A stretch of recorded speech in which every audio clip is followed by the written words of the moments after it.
All right, good afternoon, everyone. Good afternoon. How's everyone doing? Good. Welcome to beautiful sunny Lancaster. We're keeping the farmers happy today. So my name's Chuck, and I lead marketing here at DAS.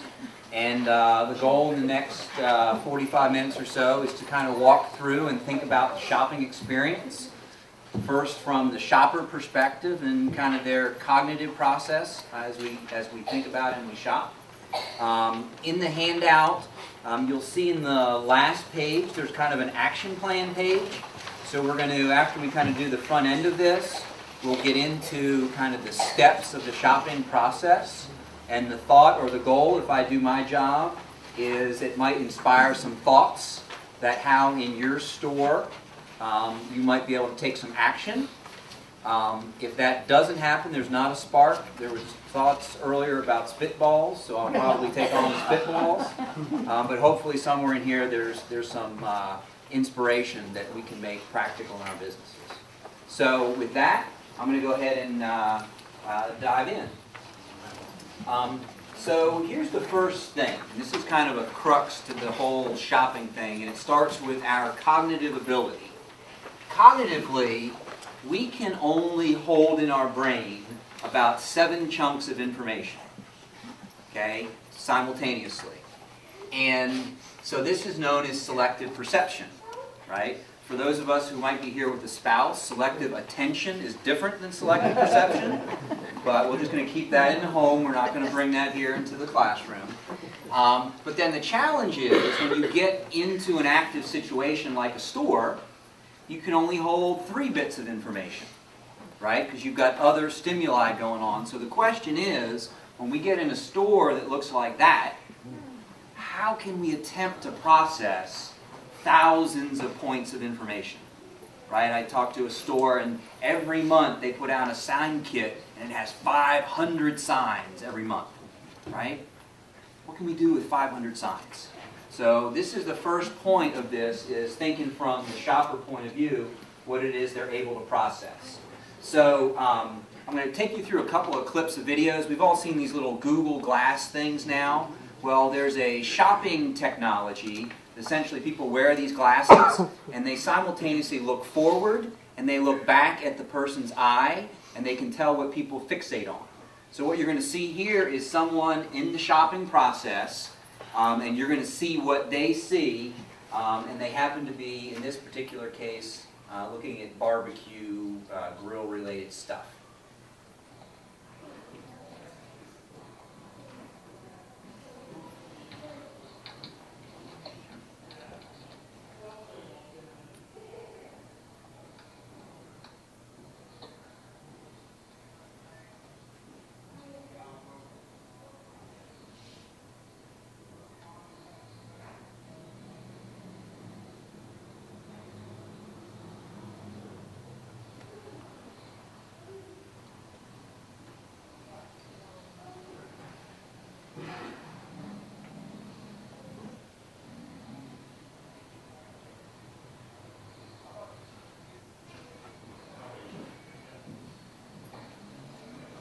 Not behind the wheel of color. Okay, so even with the video stopping there several times, right? I hope he's not behind the wheel of a car. How spasmodic was that? Right? How many times did he stop for more than 3 seconds and fixate on something? Do we know what he went in there specifically to buy? Do we know? Yeah. We do not in this case. We know he's in the barbecue area, but it is interesting just watching that. What do you think he was there to buy? Grill cover. Grill cover, right? That was the thing that he stopped kind of for the 3 seconds, and he went back and forth there, but then he was doing all of this, right? So one of the things to think about, at home we had a thing called the 3-second rule. It dealt something about food on the floor, but I'm sure you guys don't, right? So there's this 3-second rule when we think about merchandising or packaging. If it can't be processed in 3 seconds or less, it's probably lost, okay? So that's an observation of the shopping process, right? And here's something to think about with the human eye, right? Your eye muscles move 100,000 times a day, right? So 95% of what we see is subconscious, and we fixate on it for less than half a second, right? And we're usually more than 5 feet away. So it's out here, right? And we're just taking it all in, but we're not really absorbing it, right, consciously.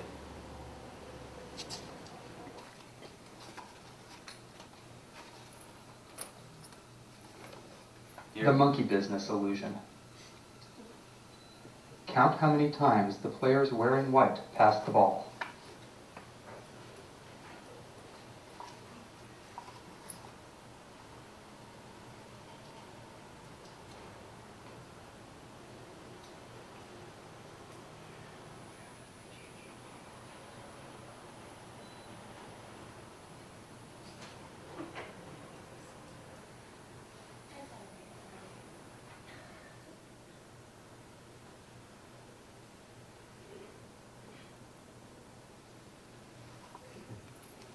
Okay? The correct answer is 16 passes. Can I get 16? 16. Okay, To hang spot on. the gorilla.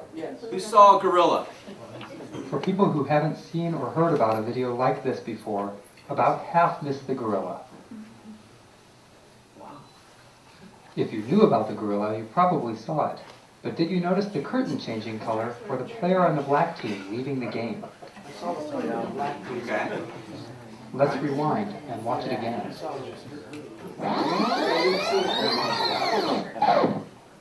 Here comes the gorilla, and there goes a player, and the curtain is changing from red to gold.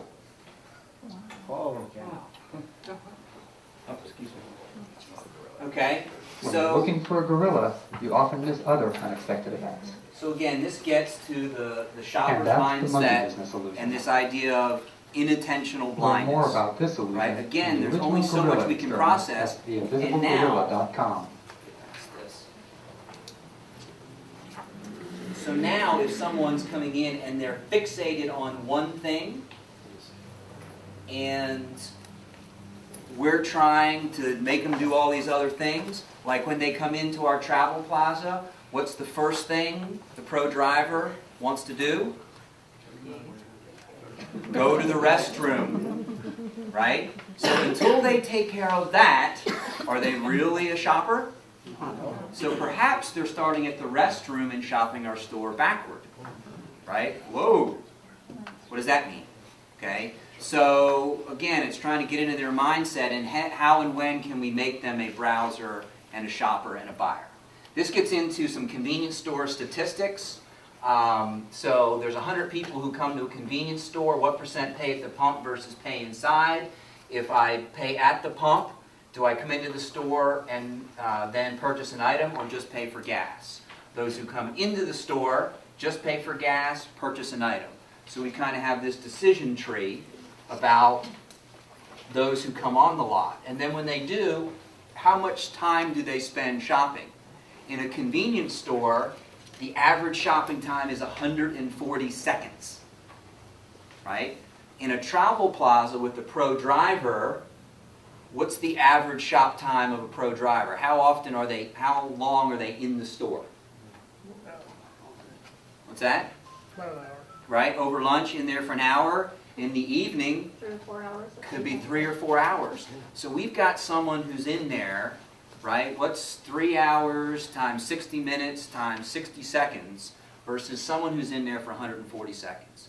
Yet, the more I talk to travel plazas, I find out that as much as half of your traffic is that car-side driver. So how do we have a shopping experience for 140 seconds that also works with 3 hours? Right? So this riddle kind of grows in our head. And then we begin to look further into the statistics of this, and it gets into where does the traffic become a shopper, where does a shopper become a buyer?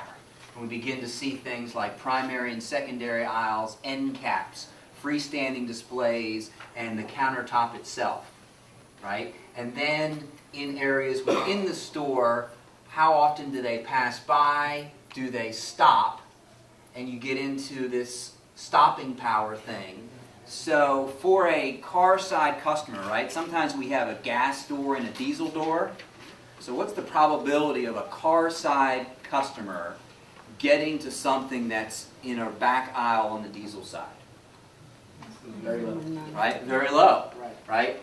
Perhaps 6%, and they might spend 1.76 seconds shopping. Right? So now we get into the path, and how do we intercept the right customer, the right place, and the right path with the right product. Right? So the riddle continues, and here this looks at, and this is more of a grocery market scenario, how long do they spend considering and purchasing? And you can see with cereal, juice, and salad dressing, it's less than 2 seconds. Right? So this riddle grows in terms of how do people shop. And then where does the traffic go? The red is where traffic is hot. And then where's the traffic by? So somehow we got this traffic, and this corner is cold, cold, cold, but the folks that go there, they're all buying. Right? So what's back there? If it was a grocery store, right? Is that the milk? Right? But what if we take our best product and we say, man, we're going to put it right here, and we're going to sell the heck out of it. Well, we never gave a chance to buy it. It wasn't that the folks got there and didn't buy it, because it's cold and cold. So we begin to think about the shopper and their path, and how, again, we can intercept them. So from that, I'm going to propose that there's a shopping process, and then how do we put cues and clues along that path to encourage shopping and lead to conversion. So I'm going to suggest that, as you saw with the inattentional, right, spell that word and say it, blindness and selective perception, that initially there's a broad scan when we come into an environment, right? So we do this broad scan, and in that case, what the eye sees is really broad, what the brain processes is broad, but notice how opaque that is, right? It's just big fuzzy. Right? So we don't take anything in and really have it front of mind, it's all back of mind. But then as we get into the shopping process, we narrow in, like that guy with the grill, right? And he was looking for that grill cover. And then we again lose track of everything else. So it's in that process from a wide scan to a narrow scan that we need to attract their eyes. We need to engage by stopping their feet and ideally getting their hands in motion.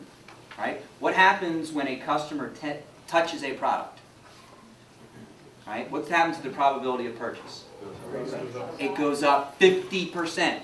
Right? In mass market study, anytime they touch a product, the probability goes up 50% that they're going to buy.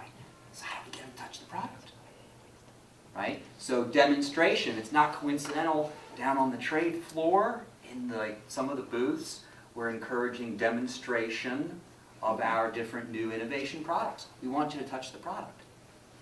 Right? And if you happen to buy, that would be great too. Okay? So attract, engage, inform. Right? The guy at some point was trying to figure out which grill cover. So how can we quickly inform them and then convert? And along that path then, the mind state is, first, make me feel at home. Right? They need to be comfortable in the environment. Lead me. How do we get them from point A to point B? If something like flashlights is in the back corner and we need to get them there, how can we give them a cue, right, that something like that's back there that they might be interested in? Engage me. Solve my problem. Reassure me, right, that I'm about to make the right purchase, entice me to buy, which might have an offer or a claim attached to it, and then invite me back, right? So I'm going to suggest that this is our 7-step process, and I'm going to have us walk through those different steps, and then you can see along the steps what are the communication tactics that we can employ to try and encourage this buying behavior. Cool? Okay. So I'm going to now kind of jump into these various steps. From make me feel at home, to lead me, engage me, solve, reassure, and buy. And I'm going to use examples from outside of our business, right? Because that's where people are emulating, right? They're shopping in Target. They're at Best Buy, right? We sell a ton of mobile electronics. What's the experience they got there, and how can we bring it into our environment? So we're going to use some retail benchmarks outside of our world and some inside of our world. So the first one is this Make Me Feel at Home, which is about clean, safe, and inviting. So here's a Swiss Farm store, and this is a new build, and look what they're doing with this drive-in express lane and the open windows.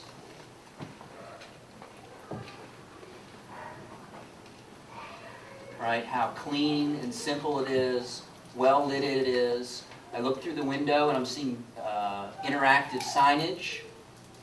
Right, they're letting me know this feel of all fresh goodness. Farm fresh case inside, and real simple messaging on the outside. So, a thought or an example of, right, inviting, clean, well lit, and I was in this farm fresh store, right, which I escaped from my hectic world for just a moment, right? So some considerations when it comes to clean, fresh, and inviting. Here's the next one. This is a home decor store, and there's a couple of ladies, again, with these glasses on, and they're just happen to be walking down the street in front of the store.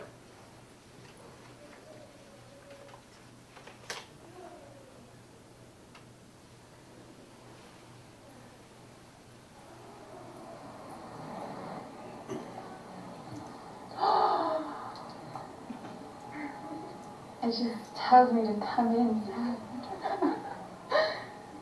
Look at all the... Well, definitely the sparkling chandeliers. The fact that there's a staircase, it just like wants you to walk it up it. Like, that's the kind of mirror I want, except not square. I want the round. Yeah, but it's like really ornate. Hi. Oh, I see it, and I totally wish I could. See that chandelier? That needs to be in my room. The one at the very end over there. Do you see it? Yeah. And then I don't know if you see this. This is like a really cool telescope. I don't even know why I would use it. I just want it. Right, how good is that? This is really pretty. Right? There's a telescope she wants. She doesn't even know why. Right? Isn't that beautiful? Right? But you see when you at the front of this store, it wasn't set up for operational, internal kind of stuff. It was all about getting them in off the sidewalk and this beautiful couch and the chandeliers and a staircase in behind there. And the salesperson said, "Oh, can I help you?" And she's like, "Oh gosh, I'd love to buy it, but I can't." Right? But it was like magnetic. Right? She wanted to go into that store. So again, from the highway exit to the view of your store from a distance, to at the pump, to at the front window, to where is the restroom, as I come out of the restroom, what are we doing at these moments of truth that are encouraging people to take the next step, right? What I'll often do when I visit travel plazas, I'll do just that. I'll take photos, right? On the highway, right, is there a billboard? I come to the exit, what's on my sight line? Is there a sign that catches me? When I get to the parking lot, I'll go onto the diesel side and the car side and just take a series of photos.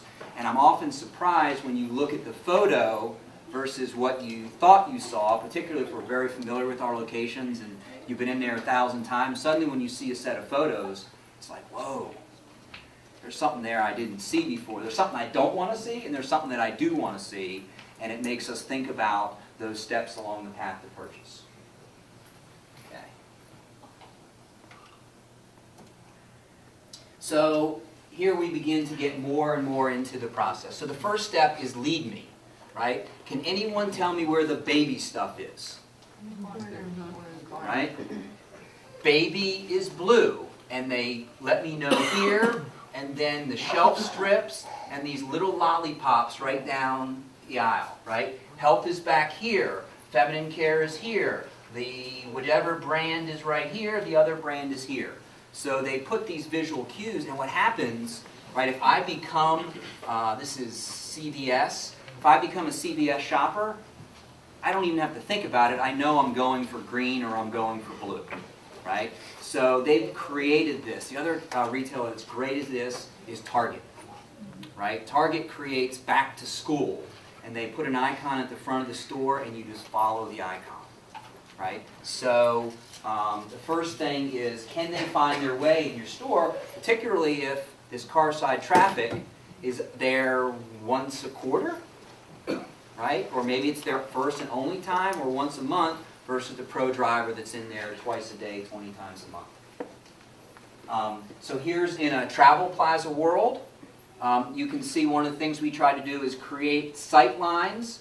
So at 60 inches, at 72 inches, at 96 inches, truck and auto colored red, travel gear colored green.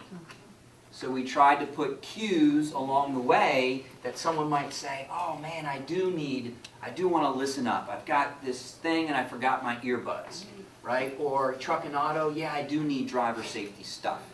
So at a distance, again, I'm not proud. CVS did it pretty good. Let's take color, let's create zones, and let's have simple cues on clean sight lines that attract people into the process. Next thing is floor planning. We saw how intuitive, right, that those folks along the street were with floor planning. So this happens to be someone, the traditional convenience store is here. Unfortunately, they've only created this 5-foot aisleway, and the primary door coming in is right here. So the riddle to us was, what can I do with this space? Right? Well, the first thing, actually, by the end of our discussion, they ended up opening this whole thing up and making the 2 stores 1 store. Okay? But within here, then, it was have a decompression zone in the front so people convert from I was out there to now I'm here. So give them a 10 by 10 area to decompress. Categorize products by zone. Put the register to the left. Right? Where are people going to head first? They're going to try and get through this door as fast as possible.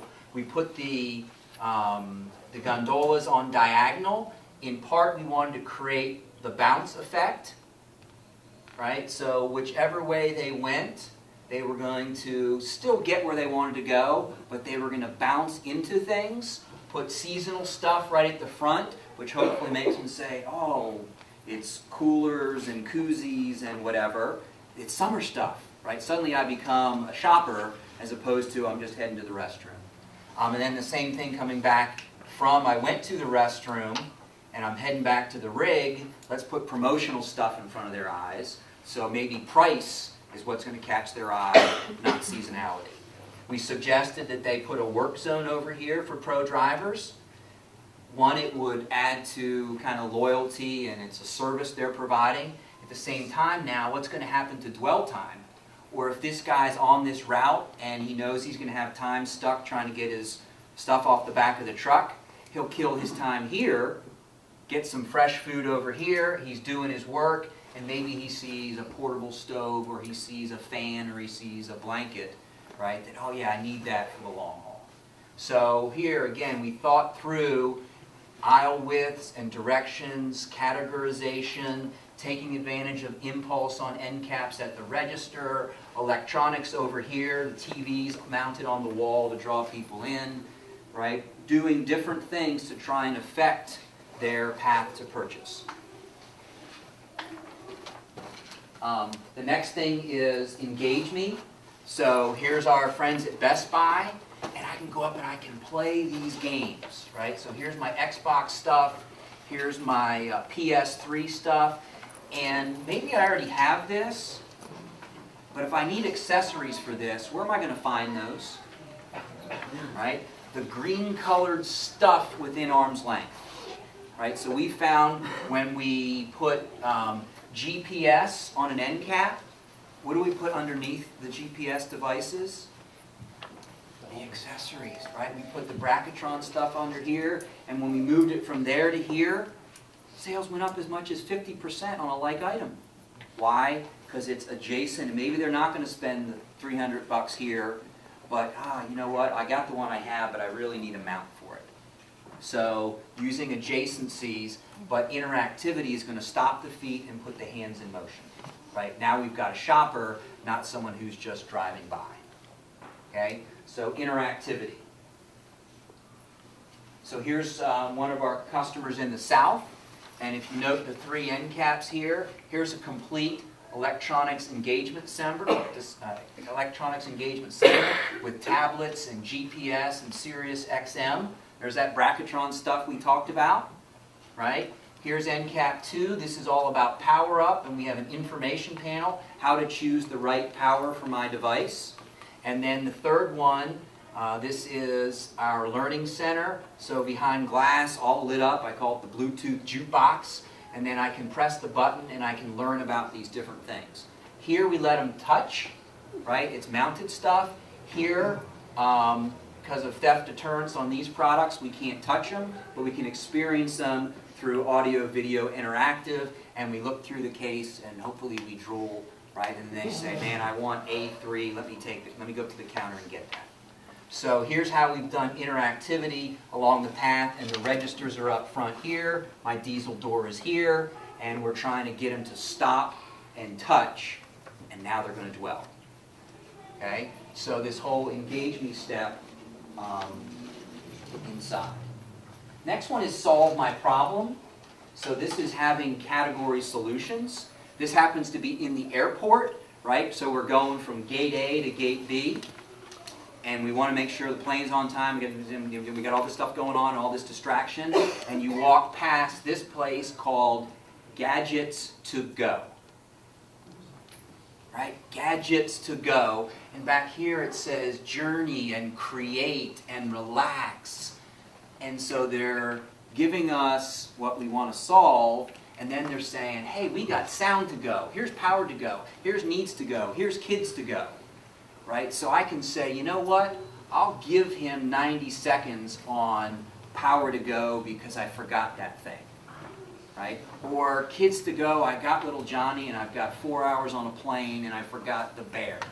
Right? I'm going to find a kids to go thing to settle Johnny down for the trip. And so they've got these 4-foot sections. And how complicated really is their merchandising? Right? It's bookcases with a colored sign on top. Not too hard, but intuitive, and they're taking advantage of the people doing this to say, right, and then they've got it. So turning what wasn't even a browser into a shopper. So here is, isn't that an engaging wall? I mean, it just sucks you in and says, boy, I want to go buy stuff. So all we did was something really simple, right? Create a solution zone called CB Solution Center. Give them some information and education on antennas versus mics versus accessories. Put up some brand blades because Wilson has strong brand awareness and equity. Right? What's on the wall? And we broke it down into more manageable pieces so that a simple set of signage can take a bland wall of stuff and turn it into a CB Solution Center. Okay? This was a partner out in the Midwest, and have had great sales surge on what was the same stuff in the same spot. Okay? So solve my problem with category solutions. Next is reassure me. And so this is simple POP stuff. This is our friends at Target. This is all those audio and video cables, the TV that hang there, and which one do I need? Right? So they had a simple thing here that says, see the difference, hear the difference, or use your TV as a computer. And for the things that look like this, here's what their name is and what they do for you. Right? Because Target has that 17-year-old associate who may or may not be there, may or may not be interested, may or may not be educated, but here's a silent salesperson that makes it really simple. Right? So how can we carve out a little space to make it really simple to reassure and help drive conversion? Okay, so here again in our world, we took a, I think this is 6 or 8 foot on gondola, and here we have our audio listening station, so we can engage them here, right, to listen to the music. Across here, we just put the trade-up story for Jabra, left to right, from best down to good. So we're not only trying to educate, but we're trying to encourage. Which way do we read? Left to right, top to bottom. So we're trying to encourage them, left to right, top to bottom, to not only convert to the thing that's going to best solve their need. Improves our ring at the register. Right? And then the same thing here. This is power up. And what are the different options to power up? And at $24.99, you get one with a little LCD screen and has 3 universals, so I can use it with A, B, and C. So $24.99 down to $9.99, and now they know which one to grab off of here. Right? So again, a simple way to try and reassure and convert to a better mix of products. Give me a reason to buy. This again, our friends at Target, right? What are you buying? You're buying affordable gorgeousness. Huh? Affordable gorgeous, right? And it's on sale. It tells me there's a price cut. It's a little hard to see right here. You get a $5 gift card. And note these products. Each product, it shows you the product, and in 10 words or less, it tells me the benefit of that, which also carries across right here. Right? So they put this thoughtful system around Pantone is affordably gorgeous. Which one do you need? It's on sale, and I get a gift card. Right? All in this one little simple place, and they've still got a pretty good allotment of product there. But now they've said, hey, here's why you should do this today. And they're great, again, on their end caps with selling a solution tied to a specific offer. And then again, in our world, here's a place where we try to establish sale and tie it to loyalty card. Right? There's this whole loyalty thing. If we all pulled out our keychains, right, we got all these darn cards attached there that I get a discount for, or I get points towards something, or I get dollars off of gas, or X cups of coffee, and I get something.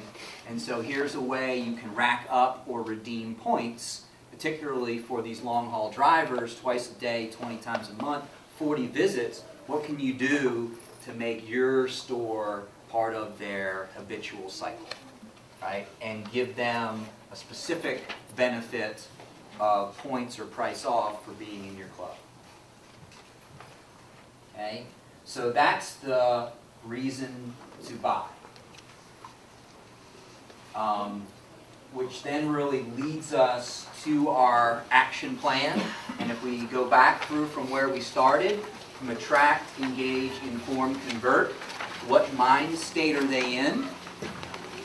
And what can I do along my path to purchase to put cues and clues in that path that will encourage the next step, and do it in as rapid a process as possible.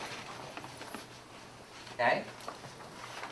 So with that, I'm going to throw it up to thoughts, questions, challenges.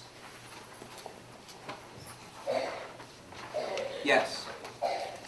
You said decompression zones. That's the first time I've ever heard that phrase. Could you give us any more thought as Sure. to... I understand what we're doing. It's like a transition thing. That's exactly right. So you're coming through this door, and notice this 10 by 10 block is empty. Yes. So if you look at, if you go through and ask people to recollect signage they see, I'm coming through that door, right? I just filled up my truck, and I'm late for this, and I got to call back my so-and-so, and I got this. So there's all this stuff in your head, and if the thing you're trying to sell is right there, I'm still coming in from the outside. Right. So Target, right, has actually moved their carts from outside the store into a vestibule in front of the store. So what do? I have my cart. Once I put my hands on a cart, what am I? I'm a shopper. And I come through, and normally they still give me, right, 30, 50 feet, but up there, what's right up there? They give you the primary theme, right? Summer fun, back to school. And then in the distance, they've got their wayfinding boats in the ceiling, which are red with white letters. And I know where electronics versus women's fashion versus whatever. So the decompression zone is that first area that takes you out of the world you were just in and puts you into the world you now are in, and as quickly as possible make them a shopper. There's statistical evidence that the sooner a person touches a product, not only the probability of buying that product, but the number of products they buy goes up dramatically because they've become a shopper, and then their dwell time goes up. So that's this idea of decompression zone. Okay? There's Yes? also the note that people are just inherently on edge whenever they come into a new environment. So if you also greet them too quickly, you can just turn them off. Absolutely. Where that's a natural defense. No thanks. Yep. So let somebody come in, let them absorb what's on there, then greet them. Absolutely. Absolutely. Great thought. What Yes? What about publicity outside the store, like around the pumps or? So it's good right along the path from the billboard to the exit. One of the studies is pretty interesting is, so at the pump, right, we put signage there. One of the challenges is, again, it's a low percentage of people who look at the sign. People spend 60% of their time looking around. Right, they're all out here and so forth. So again, my thought would be whatever message we put, boil it down. Right? We're guilty of this. We create pump toppers for our customers, and we put 64 products, they're all on sale.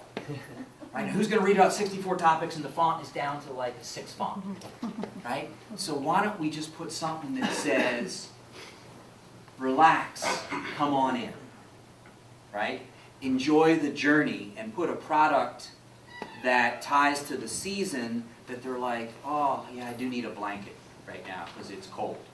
Right? So boil the message down to a benefit. But do we at the pump or from a distance at the store just say, come on in? Right? Could that subliminally alone say, yeah, I'm going to go check these guys out? Right? Come on in to enjoy the journey. Right? Drive safe and sound. Come on in. What can we help them solve while they're along their path? Right? Most of all, is the lot clean? Is it well lit? Will I feel safe? Right?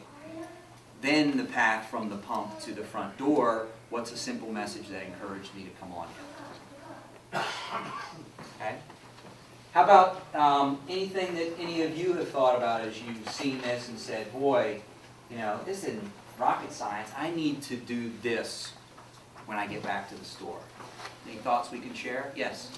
Do you have on your team who can, if we requested, they could come and look at our layout and say, okay, this is my truck stop. You know, it was set up maybe 20 years ago, Mm-hmm. and maybe your people can come and say, okay, maybe you could rearrange it this way. This is a high target. You know, basically the layout that you were talking about. Can you make some suggestions like that? I do have myself and someone else on our staff who are kind of merchandising specialists. Okay. So as we're able, we'd be happy to help. If you have a floor plan that's top down, what I've done before is have our rep take that set of photos and send it to us. So we'd love to. Mr. Abel manages our resources, right, to ensure we can also, be productive. Sure, we'd love to work with you, to the rep, and see if there's some ways we can make some suggestions. What else? Anything strike that we can kind of help each other along our path? Something that... Well, the washroom, you mentioned it's right, people head over there all the time, first thing. So you have to turn your signs around, I guess. Right? What is that back end cap that we thought was bad real estate? How can it be powerful real estate? that either is promotional to buy, or it's seasonal, or it's something that's going to change their mindset to now become a shopper, not just someone who's racing back out of the store because they just took care of the restroom. So yeah, great thought. Thank you. Yes, sir. Under enticement, I think about if any of us had food offerings, just sample. Either on the boardwalk or at the amusement park, the fudge people and that caramel corn guy, I want to wring him by the neck. Because I come home and we've got caramel corn that could last for a month, right? But they get us with smell and with sample. And what do you think happens, right, to the people who sample? What's the probability of sale on someone who samples? Right? Oh, I grew up, forgive me, I grew up Catholic, and this Catholic guilt thing is just a burden on me, right? I'm going to have to go to confession if I don't buy this thing.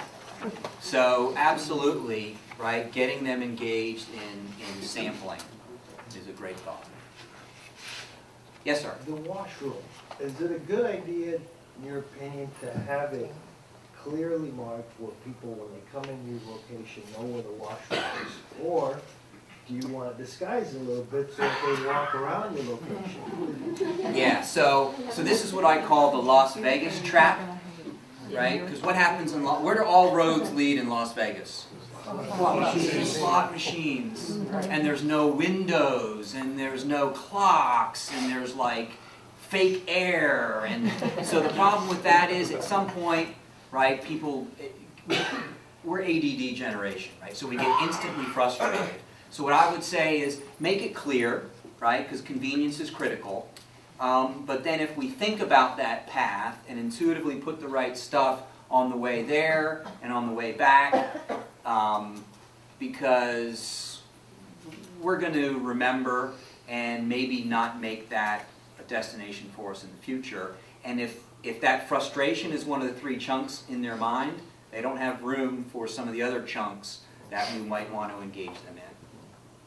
Yeah, so, Vegas, and, over here, I think we want to be more over here. Okay. Other thoughts?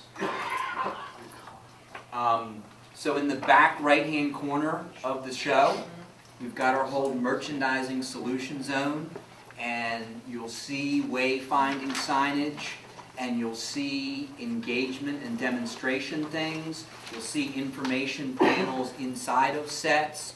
You'll see perimeter displays, whether they're semi-permanent or impulse shippers for pillows and blankets.